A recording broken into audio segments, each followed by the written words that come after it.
Pantalla de Canalé, vamos a tomar contacto ahora con Fernanda Layún. Ella es tributarista. Vamos a hablar con Fernanda sobre esta recaudación por retenciones. El agro subió fuerte en 2024 y crecería 50% durante este año. ¿Cómo estás, Fernanda? Bienvenida. Gracias por recibirnos.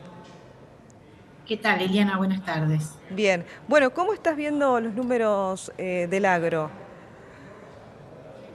Los números del agro vienen bien, tienen sus Ujú. altibajos en los precios y con todas estas revoluciones que plantea Trump, digamos, se espera que vayamos a estar revolucionados a lo largo de todo el año. Pero lo importante es tener en cuenta que ahora, y justamente que antes están hablando con la gente que está en Expo Agro ahora, y hay mucho reclamo sobre el tema de eliminar las retenciones. Entonces, está bueno pensar un poco qué son las retenciones, ¿no? ¿Por qué nacen las retenciones del agro? Ujú. Y la realidad es que las retenciones al agro nacen en el año 2001, después de la crisis enorme de la Argentina, la confiscación de los depósitos y demás. Se le pidió al campo como un aporte extraordinario, en esa época estaban muy altos los precios de los commodities, diciendo, bueno, si vos vendés $100 una tonelada de soja, digamos, no recuerdo cuál era el precio, me parece que era más, bueno, hay un porcentaje de eso que va directamente para el Estado. Esa es la retención, que en realidad es Claro. un derecho de exportación.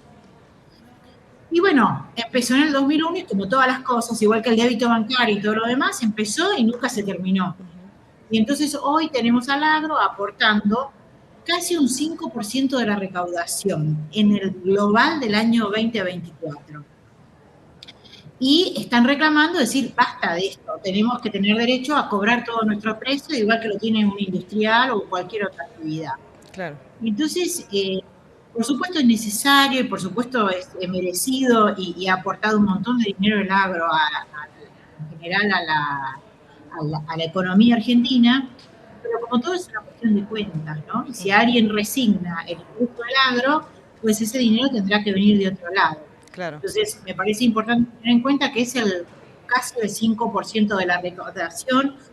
Según la Bolsa de Comercio de Rosario, es un poquito menos porque el 5% es todo lo que es derechos de exportación y hay una parte que tiene que ver con agro y otra con otras actividades, pero la mayoría viene del agro. Ujú. Entonces, es una cuenta de toma y daca, ¿no? De dónde saco lo que le saco al agro, ¿no? Entonces, por un lado, hay mucho planteo de que tenemos que devolverle al agro todo lo que es suyo según las retenciones, pero después en algún lado hay que ajustarlo.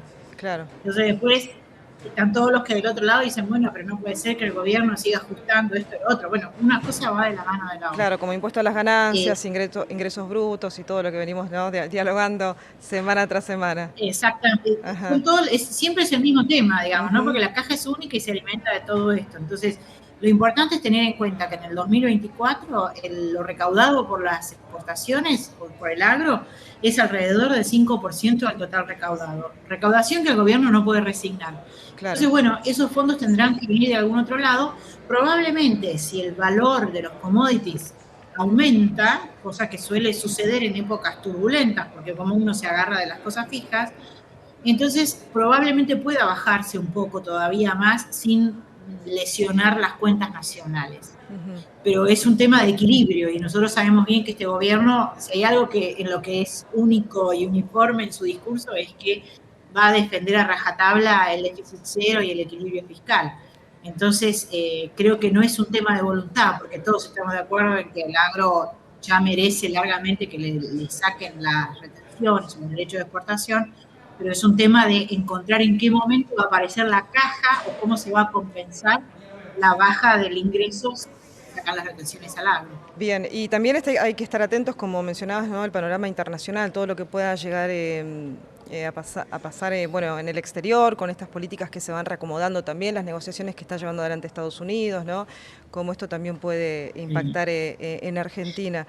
Em, Esto es temporal, de todas formas, hasta el 30 de junio. ¿Crees que se tendría que sostener? Sí, bueno, es temporal desde el 2001, digamos, Mm. ¿no? Que viene, entonces es solamente un decreto Claro, claro. que hace que esto se prolongue, con lo cual la temporalidad es algo menor, digamos, en este tema, ¿no? Lo importante es lo que decís vos respecto de ¿qué va a pasar con los precios futuros? ¿Qué está pasando? Tenemos a alguien que negocia completamente diferente de cómo negociaron los anteriores, el tema de retenciones, derechos.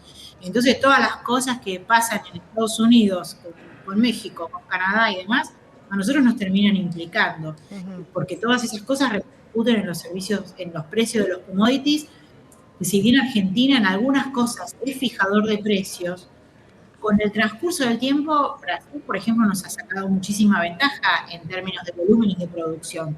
Y Argentina proporcionalmente cada vez es más chico. Entonces, nosotros en materia de precios somos seguidores. Entonces, los precios que se definen en Estados Unidos, en Chicago y demás, bueno, nosotros vamos ahí, si hay sequía en Estados Unidos, nos vamos a ver beneficiados.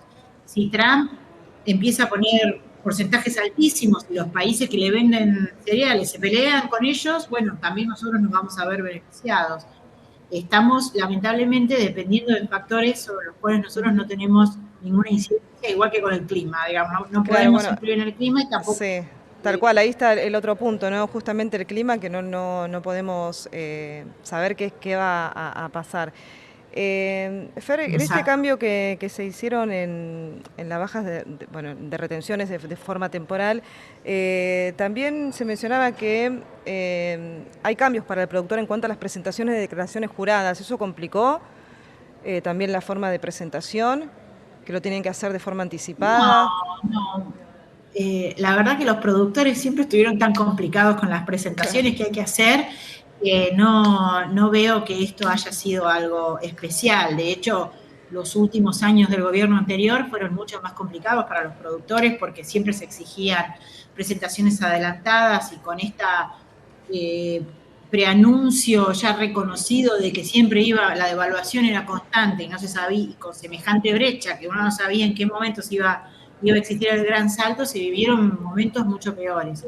Creo que hoy la cosa está es más previsible, hay un discurso consecuente respecto a esto del equilibrio fiscal y hay una voluntad del gobierno hacia la reducción de estos costos impositivos, ¿no? Por ejemplo, hasta el 28 de febrero, todos aquellos que importaban bienes, sea bienes para producir o productos ya terminados, tenían que pagar un IVA extra y un impuesto a las ganancias extra en aduana, aun cuando tuviesen saldos a favor locales de IVA o las ganancias. Pero el Claro. 1 de marzo eso se modificó. Y ahora volvemos un poco más a la normalidad, al que si yo tengo saldo a favor no tengo que pagar ese extra. Y Bien, creo que en el mismo sentido vamos con esto de los derechos. bien. Bueno, Fernanda, muchísimas gracias. Un placer, Liliana. Gracias.